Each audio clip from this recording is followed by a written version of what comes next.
Hey y'all, can we talk about toxic masculinity for just a minute? I know it's the pop culture phrase of the day. It's like coming out everywhere. It's making me, actually, I'm getting a little tired of it. So I just want to give you my take on toxic masculinity. I'm Beth Darling, your sexy genius. I have an opinion about everything probably, but I'm a lawyer slash romantic. I think about things, and this word toxic masculinity to me is a little offensive because it implies that masculinity itself is toxic. It's not, okay? It's not. So, what is toxic masculinity? That is when you are forced into a role where masculinity is defined by someone else for you.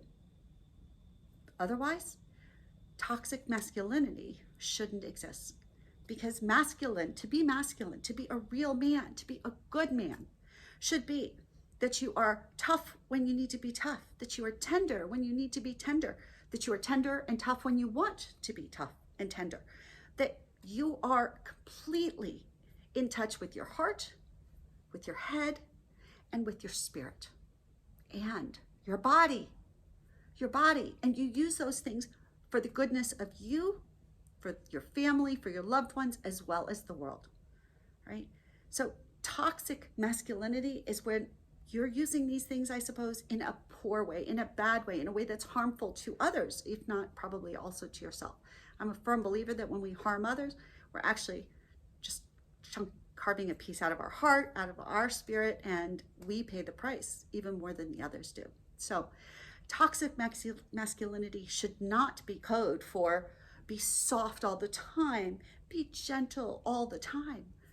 I don't want that. I don't want to be soft and gentle all the time myself. Why on earth would we want a man to be soft and gentle all the time? We don't.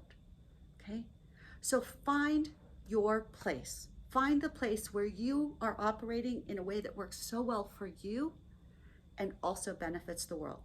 And use whatever your strengths, your qualities, your traits, anything and everything that you can tap into to be your best self.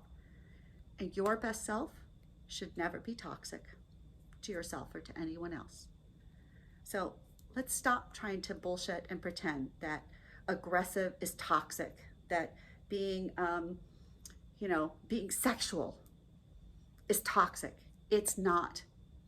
It is time for everybody to recognize there's some masculine kind of energies, that goal-oriented, fix it, let's do things, etc. There are some, quote, feminine energies, which is more collaborative and cooperative and connective.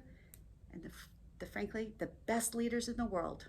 Jim Collins' book, Good to Great, talks about the difference between the good leaders and the great leaders. I'm convinced that what makes a great leader is that they tapped into their feminine energy as well as their masculine energy to not only get things done, but to elevate, to go further, and to face things when, instead of running into a brick wall over and over again saying, I have to do this myself, they know when to reach out, when to open things up, and when to pull ideas from everybody else.